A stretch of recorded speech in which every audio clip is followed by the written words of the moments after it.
stopping me.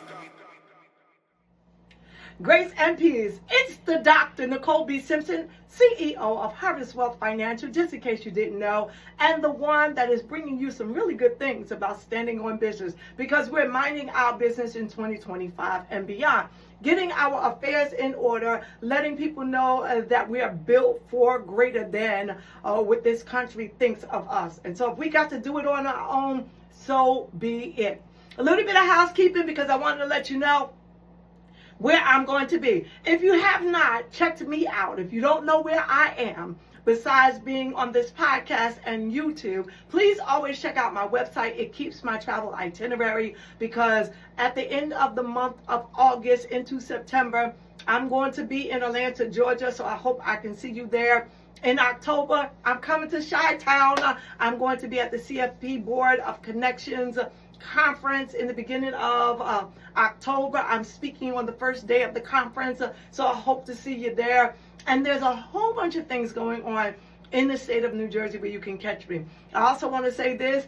Some of you may not know this, but I am a pastor of Micah 7 Ministries, and we are celebrating 10 years of being in existence in October. So I would love it if you came and hung out with us, in the middle of October, if you want to get your spirit on. We have an amazing lineup that I am absolutely certain that you would love to be a part of. We have curated something amazing for you. Year 5, we were in COVID, so we didn't really get to celebrate. And I don't do a lot of annual celebrations and all that other good stuff, just when it's important. And so since my church is going to go into a decade of divine destiny, I thought that you might be interested in coming and hanging out with us one of the days of our anniversary. So I'll make sure that you get the flyer, all of the information, but do please come hang out with us in that regard. I began sharing this story because I'm still dealing with your network being or equaling your net worth.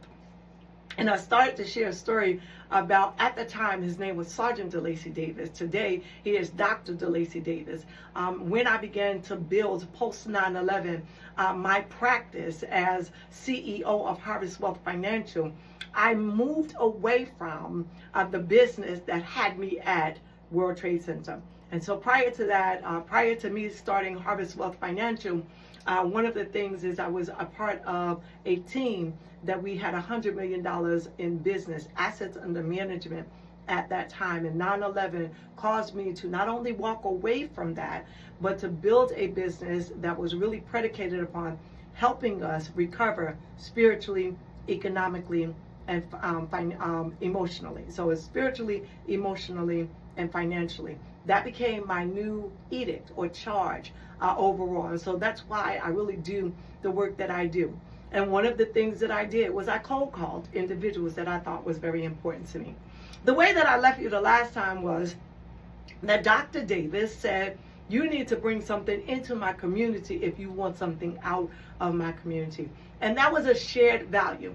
So when you are developing a network, even if you're cold calling someone, you ought to look for shared values, because you want your network, your social circle, the individuals that you're engaging in, to have, some common aspects that you have. It is not just about establishing relationship with someone, but it is also making sure that you can refer them. As you're looking for people to refer business to you, you always want to have a data bank where you can pull out of your database somebody that you believe is credible in what it is that you're doing.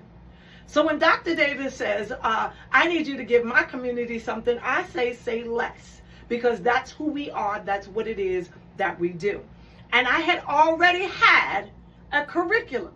So I wasn't just, and I did not know this at the time, establishing a relationship with a well of knowledge. He was a whale of knowledge, meaning this was a big fish.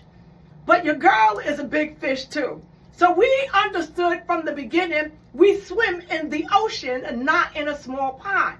So what I brought to the table was a curriculum that says, I will teach the next generation of youth about financial literacy. And so I decided to teach What are stocks, bonds, mutual funds? When do you pay taxes? How do you establish a business?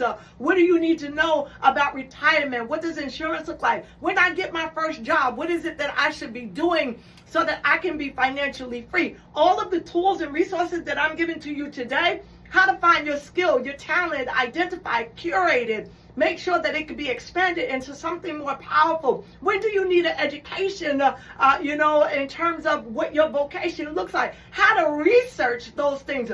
All of this I brought to the table. When I brought it to the table, we began working again, not one, not two, not three. We began working as far as Harvest Wealth Financial is concerned with 9 Abbott school districts in the state of New Jersey to teach financial literacy. And the reason why was because this man said, what are you going to bring to my community? As I began educating our community, individuals began connecting because kids were going home telling their parents that they were learning financial integrity, financial advice, literacy overall. And so what began to happen is that the network that I was curating began to expand. What Dr. Davis did at that time is that he began to tell other individuals about the work that the Dr. Nicole B. Simpson was doing. And so when you have a wonderful network, what they begin to do is spread your good name across these United States of America so that you're not just doing all of the work by yourself. And so as you are expanding your network, and in today's day and age, you have the opportunity to hit somebody up on LinkedIn and just say, listen, I like what you do. I would love to have coffee for a while, just to have a virtual coffee to prick your brain. I get at least, I want to say 10 to 15 prospects each week to say, hey, can I spend a little bit of time just picking your brain? You've been in this industry, you're inspiration. And so I give back. And then once I say I'm connecting with you, I'm always offering my services and support to individuals because I understand the power of networking. And when you understand the power of networking, when you enable other individuals to advocate for you, you'll recognize that your expansion of contacts will happen much more easily because you're not doing this work alone. You want to build a good business. You want to be defined as to whether or not you're going to be successful, or you want other people to determine that. One of the things that you want to do is curate wonderful relationships with individuals. So this is an exercise that I tell people to do all the time. It's not an old exercise. It's not a new exercise. It's actually quite old. But I want you to think about it in your own aspect of business. Both do it on a personal level and on a business level, and you'll find yourself amazed at the results that you will receive. Look at your personal friends. If you even have 5 friends, look at their status, what it is that they do socially, and where it is that they're standing, and see if you fit in with them. But more importantly, since we're standing on business, I want you to look at your business associates. Who are those that you engage with the most? What do they bring into the table? Where are you standing? Where are they standing?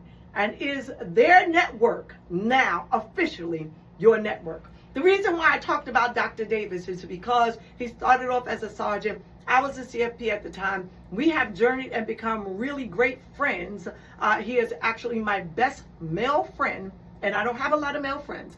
My best male friends celebrating a relationship that is about to be 25 years old next year. And whenever I call him, he's available. Whenever he calls me, I'm available.